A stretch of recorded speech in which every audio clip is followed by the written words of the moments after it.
Mọi người ơi, hôm nay là ngày đầu tiên Bill sẽ chính thức bắt đầu ngày thực tập đầu tiên của Bill tại bệnh viện, nên mọi người có gì nhớ thả thính cho Bill và cầu nguyện cho Bill nha, để Bill không có bị té dập mặt.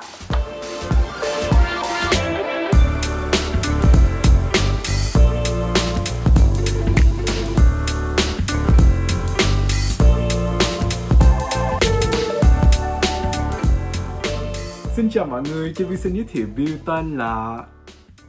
Hôm nay mình lấy tên gì hả? Ok, Bill biết rồi. Bill tên là sắp tốt nghiệp rồi mọi người ơi.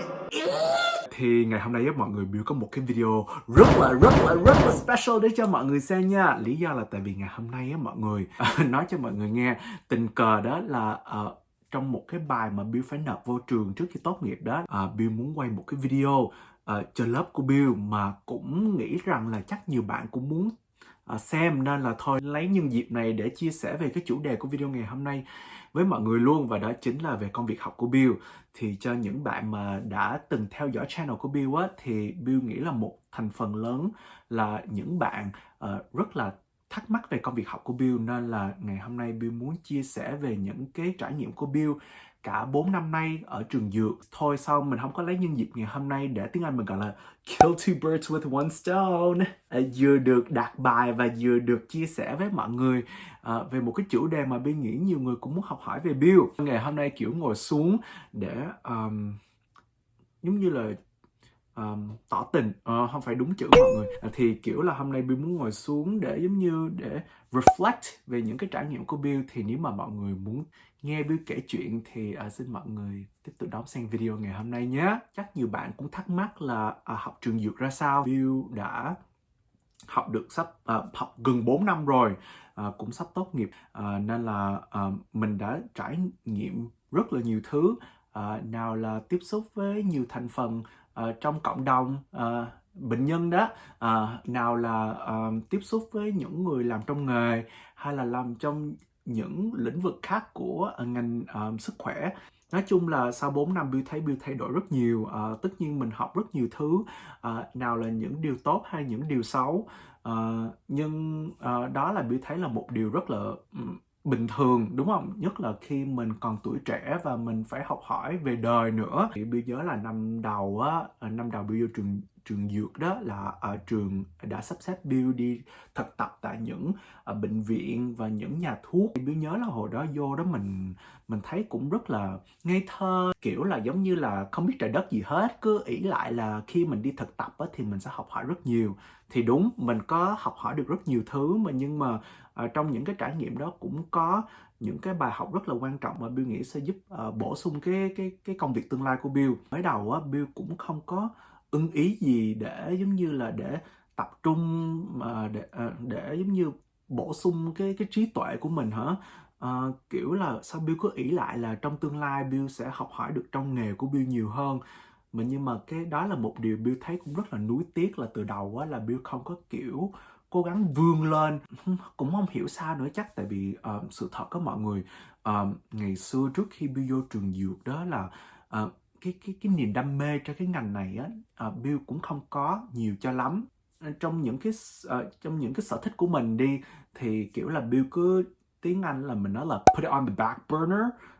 Bill không có tập trung nhiều, cứ nghĩ là tại vì gia đình mình đã từng làm trong nghề rồi và những người xung quanh mình cũng đã làm trong nghề, nên là Bill cứ nghĩ rằng đó là thôi, đó là giống như đó là cái định mệnh của mình hả. Mà sau khi đi học xong rồi đó, thì Bill mới biết rằng đó là cái công việc của Bill á, nó không chỉ phải là một cái hình ảnh giống như mình gọi là a fixed image. Có nghĩa đây á là Bill cứ nghĩ là hồi xưa đó là Bill sẽ đứng ở quầy thuốc rồi đếm thuốc rồi bán thuốc kiểu như vậy thôi, không có gì đặc biệt hết. Ở cái ngành của Bill á, nó rất là lớn. Mọi người biết không, trong cái nghề của Bill á, không chỉ phải là đứng ở trong nhà thuốc nữa, mà đi làm ở bệnh viện, hay là đi làm ở phòng mạch bác sĩ, hay là đi làm cho công ty sản xuất thuốc. Nói chung là có rất là nhiều thứ, và thậm chí cũng có những con đường mới mà mình chưa khám phá nữa. Thì sau khi học xong năm thứ nhất rồi đó, kiểu là mình đã có một cái mình hình dung được cái tương lai của mình ra sao rồi đó. Thì lúc đó nó là một cái bóng thôi, chưa hoàn toàn là một cái hình ảnh rõ. Nhưng mà Bill để ý á, là lúc nhiều thứ thay đổi đó là bước qua năm thứ năm thứ ba, nhưng mà nhất là gần cuối năm thứ ba. Cho những bạn mà không biết nhiều về cái chương trình học dược ở Mỹ á, thì tùy theo trường thôi nha. Bill đang chia sẻ về những cái trải nghiệm của Bill tại trường của Bill. Sau khi mình học xong 3 năm rồi đó, thì năm thứ tư đó là mình đi thực tập hết suốt năm luôn. Mình đi làm ở nhà thuốc, hay là mình đi làm trong bệnh viện, hay là mình làm cho công ty. Thì cho những bạn mà có theo dõi Bill trên Instagram đó, thì Bill đã từng post trên story của Bill về những cái trải nghiệm của Bill. Đa số là rên cho mọi người nghe thôi, chứ không bao giờ kiểu giống như là khen hay là chia sẻ những cái điều giống như vui vẻ hết. Tại vì sự thật là đi thực tập cũng không có gì dễ dàng, phải lái xe cả mấy tiếng tới đó rồi làm việc, rồi tùy chỗ, có nhiều chỗ phải tiếp xúc với nhiều bệnh nhân, thậm chí không có thời gian để ngồi nghỉ ngơi ăn uống nữa. Đối với Bill á, Bill thấy đó là giống như là tiếng Anh mình gọi là a rite of passage, có nghĩa là mọi người phải put in the effort to reap like the fruits of your labor. Bill có nghĩ là thôi cắn răng đi, còn thêm một năm nữa thôi là xong rồi. Bill thấy cái điều mà cái điều mà làm cho Bill rất là nản á, là bởi vì không được trả tiền. Đó là theo luật là mình không có được trả tiền khi mình đi thực tập. Mình đi thực tập là chủ yếu để học hỏi và để kiếm đủ giờ. Tại vì khi mà mình muốn thi bằng á, là mình phải có đủ một số thời gian mình đi thực tập, và mình cứ tự an ủi mình như vậy á, thì thôi Bill nghĩ là đó là một cái giá Bill phải trả trước sau gì thôi. Hơn là trước khi Bill vô trường dược là Bill đã từng đi làm, thì lúc đó là Bill đã tiếp xúc với bệnh nhân rồi. Thì trong cái công việc đó là Bill học hỏi cách làm sao để tư vấn và nói chuyện với bệnh nhân. Cách mình nói chuyện với bệnh nhân nó rất là khác so với khi mà mình xã giao với bạn bè mình, đúng không mọi người? Thậm chí có nhiều từ mà bệnh nhân không hiểu, nên mình phải kiểu giải thích sao để cho bệnh nhân hiểu trong đủ khả năng của bệnh nhân. Thì đó là một cái kỹ năng Bill đã học trước khi vô trường dược. Thì sau khi Bill vô được trường dược và Bill đi thực tập rồi đó, thì Bill thấy là cái chuyện mà nói với bệnh nhân đó, nó rất là dễ đối với Bill. Nhưng cái điều mà Bill thấy mà Bill struggle with là khi nói tới những cái công việc clinical, nhất là về cách làm sao để trị bệnh. Không ngờ đó là mình phải giống như nghiên cứu về hồ sơ bệnh nhân, và mình phải coi bệnh nhân đã từng uống gì, có tác dụng hay không, rồi bệnh nhân có bị dị ứng gì hay không, rồi thậm chí nhìn về hồ sơ của bệnh nhân, sức khỏe hồ sơ của bệnh nhân nữa, nào là giống như những cái kết quả sau khi đi thử máu. Nên là mình phải chắc chắn rằng á, là khi bệnh nhân uống những cái thuốc mà bác sĩ đã viết toa đó, là cái thuốc đó nó hợp với bệnh nhân. Thì đó là Bill thấy là một cái điểm rất là yếu của Bill. Một cái kỹ năng mà trường cố gắng chỉ cho mình, mà nhưng mà Bill thấy Bill khó hiểu lắm. Khi mà mình học ở trường á, mọi người phải hiểu điều này. Khi mình thấy thầy cô giáo giảng bài, ăn thua mình có hiểu hay không là do cái đầu óc của mình thôi, mà nhưng mà khi mà mình lấy cái thông tin đó và mình áp dụng vô cái công việc của mình đó là một điều giống như là rất là khó khăn. Tại vì khi mình không có tiếp xúc với những cái thông tin đó ở ngoài đời á, thì rất là khó để hình dung nó ra, đúng không mọi người? Khi mình không thực tập nhiều á, thì mình sẽ không hiểu nhiều. Bill mong á là đó là một thứ Bill có thể học qua những cái trải nghiệm của Bill. Sau khi mình tốt nghiệp xong và sau khi mình đi thực tập vài năm sau đây, thì đó là cái ý nghĩa của Bill đây thôi. Bill cũng rất là hên là gặp gỡ được rất là nhiều người dược sĩ. Người ta muốn mình học hỏi, người ta muốn mình cố gắng vươn lên, nên người ta thử thách mình rất nhiều. Thì Bill nhớ là có một cái trải nghiệm cách đây cũng mấy tháng đây, Bill có đi thực tập tại một cái văn phòng bác sĩ ở một cái bệnh viện rất lớn ở quận Cam. Cái văn phòng đó là chuyên khám bệnh nhân lão tuổi. Thì ngày xưa Bill có kể sơ sơ một chút ở trong một cái vlog trước đây của Bill. Trong cái rotation đó của Bill đó, cái người mà giúp hướng dẫn Bill á, mình gọi cái người đó tiếng Anh là preceptor. Thì cái cô đó cô đã làm ở bệnh viện đó rất lâu rồi, và cô cũng làm trong ngành dược rất lâu luôn. Bill chưa gặp ai thông minh như cổ hết, và cổ cũng rất là nghiêm túc. Lần đầu tiên mà Bill đi thực tập mà mỗi ngày Bill vô mà tim Bill nó đập bình bịch luôn á mọi người. Tại vì Bill lo là Bill sẽ thất vọng cái cô đó, và Bill cũng sợ là giống như làm những điều sai. Khi mà mình trong một cái environment, là một cái môi trường để học hỏi đó, thì mình không nên sợ để làm những điều sai, bởi vì đó là một cơ hội để mình có thể học từ những cái mistake của mình. sau khi Bill nói một điều á là cổ sẽ hỏi lại Bill thêm một câu hỏi nữa. Rồi lúc đó Bill cứng họng lắm mọi người, tại vì mình đâu có nghĩ là người ta sẽ hỏi mình lại những cái câu hỏi đó đâu. Cứ suốt ngày là cứ cứng họng không à, làm cho Bill rất là lo. Sau này á Bill mới giống như nghĩ về những cái trải nghiệm đó thì Bill mới hiểu rằng là đó là một cái điều mà người ta muốn mình học hỏi, và người ta muốn mình phải tự nghiên cứu cho bản thân mình. Khi mà người ta cho mình đáp án á thì giống như người ta nói tiếng Anh là giống như là spoon feed you answer. Ví dụ mình đút em bé đi ha, thì em bé biết á là khi em bé mở miệng á là sẽ có đồ ăn. Nếu mà em bé cứ ỷ lại á là khi em bé mở miệng sẽ có đồ ăn đó, thì giả sử không có ai ở đó để đút em bé đó thì em bé lấy cái gì để ăn, đúng không? Thì trong tình huống của Bill á là khi mà Bill đòi hỏi và cần đáp án liền lập tức á thì Bill sẽ không bao giờ học được.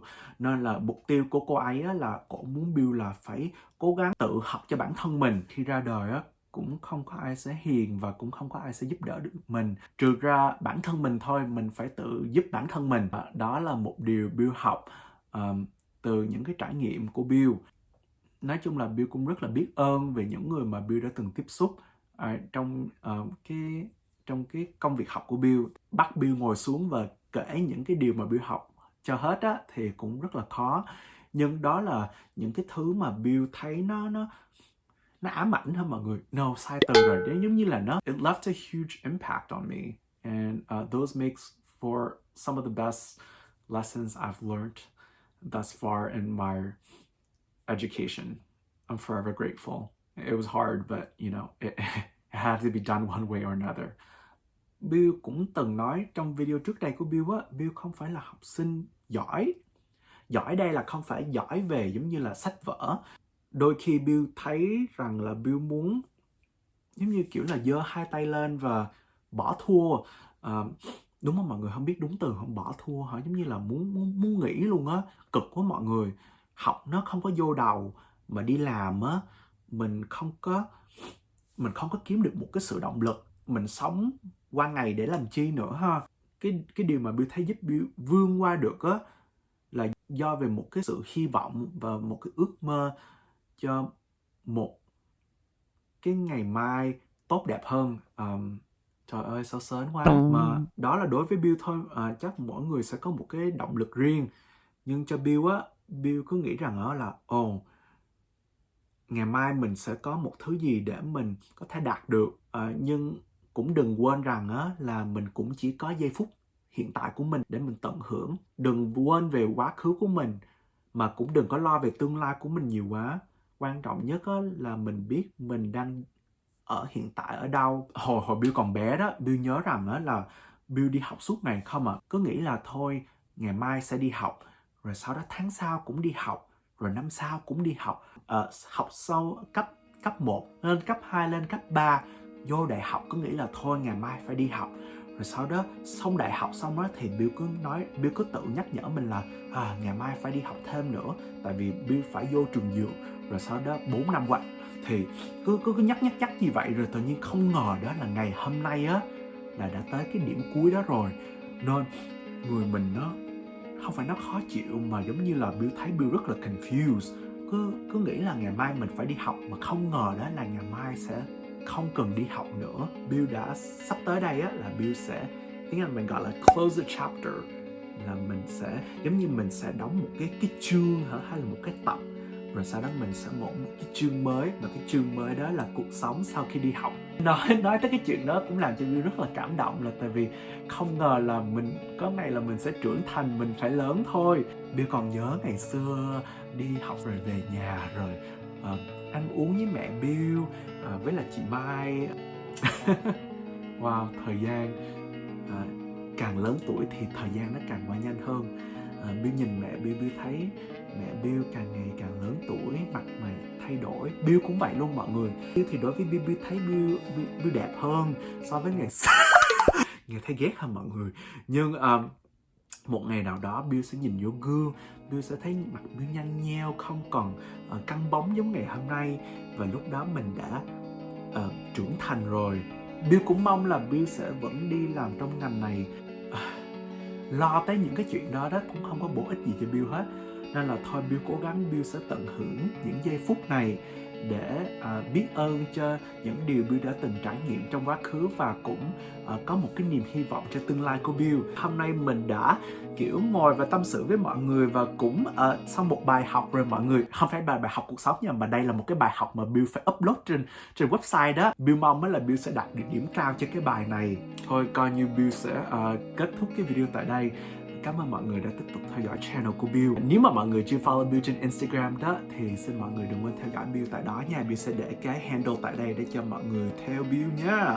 Nếu mà mọi người chưa subscribe vào channel của Bill đó thì xin đừng quên ấn nút subscribe nha. Và khi mà mọi người muốn biết khi Bill post những cái video mới để cho mọi người xem đó thì xin mọi người đừng quên ấn cái chuông. Nếu mà mọi người chuẩn bị một ngày mới đó thì Bill mong mọi người có một ngày rất là vui vẻ và mong là mọi người có thể thành đạt được rất là nhiều thứ. Còn nếu mà mọi người chuẩn bị đi ngủ á thì Bill mong mọi người ngủ ngon nha. Ok, hay là tụi mình hẹn gặp nhau sau nha. Bye.